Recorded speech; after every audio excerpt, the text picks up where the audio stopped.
Di Kabupaten Aceh Jaya tahun 2024 menjadi tonggak perubahan demi masa depan yang lebih baik. Ketua Pimpinan Daerah Muhammadiyah Aceh Jaya mengajak masyarakat wajib memilih calon kepala daerah yang memiliki jiwa kepemimpinan yang baik. Untuk mendapatkan seorang kepala daerah yang baik, para pemilih atau masyarakat harus memilih calon kepala daerah yang memiliki latar belakang yang baik. Kepala daerah yang dipilih dalam pilkada mendatang harus mempunyai jiwa yang membangun dan arah visi misi yang jelas. Masyarakat sebaiknya bisa mencerna dan menilai siapa yang layak menjadi pemimpin untuk 5 tahun ke depan. Salah satunya dengan memilih calon kepala daerah yang memiliki kapasitas dan kualitas yang baik dari sejumlah calon yang menyatakan maju dalam pilkada tahun 2024.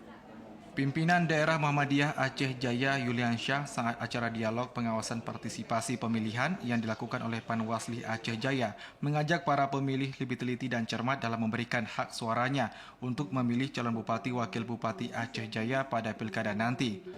Selain itu, masyarakat juga diminta untuk melihat pemimpin dari segi pendidikan, ilmunya maupun sosialnya, namun jika memilih karena uang maka dipastikan tidak akan mendapatkan pemimpin yang baik ke depannya.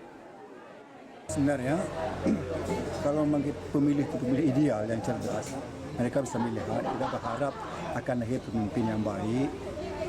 Maka kalau akan menjadi pemimpin, bukan calon-calon pemimpin yang membayar, tapi melihat siapa mereka yang memang punya fasilitas terbaik dari agamanya, dari akhlaknya, dan dari ilmunya.